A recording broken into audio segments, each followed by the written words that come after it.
In the vast data centers lives one extraordinary creature, one that is misunderstood and usually underappreciated. We are talking about the System Administrator, or SysAdmin for short.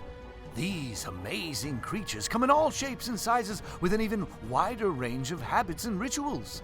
This one has been tagged so it is easy for us to track him.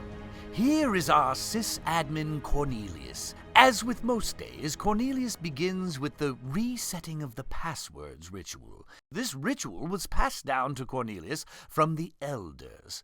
One day, Cornelius will bestow this ritual onto a subordinate.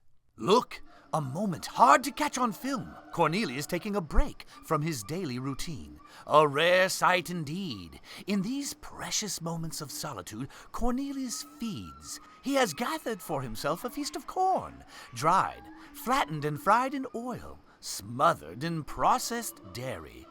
Cornelius rarely eats for enjoyment. He eats very fast, for sustenance, never knowing when he will be overwhelmed again.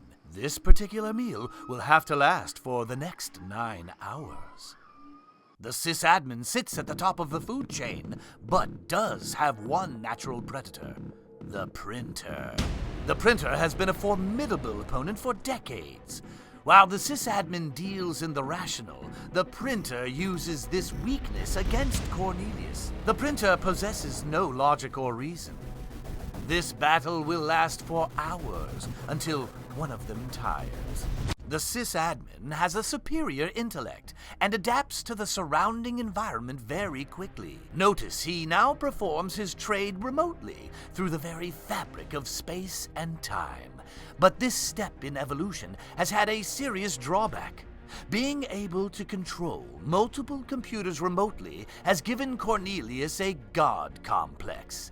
If you study carefully, you will notice he often becomes confused and enraged when other things in his environment do not respond in the same way. When Cornelius invites friends over to his dwelling in hopes of relaxing and watching a coveted, albeit obscure and cancelled science fiction program, we find that Cornelius's friends have other plans for him.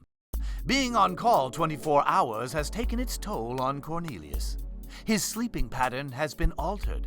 He now no longer achieves REM sleep.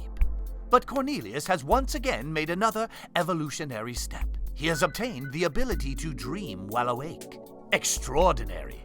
It may be hard to tell, but with close observation, you will see that Cornelius has foregone face-to-face interactions and has adapted to a virtual experience and has taken a mate. He spends most of his nights, quote-unquote, chatting with this female. Her name is Jasmine. She lives in Canada working as a model.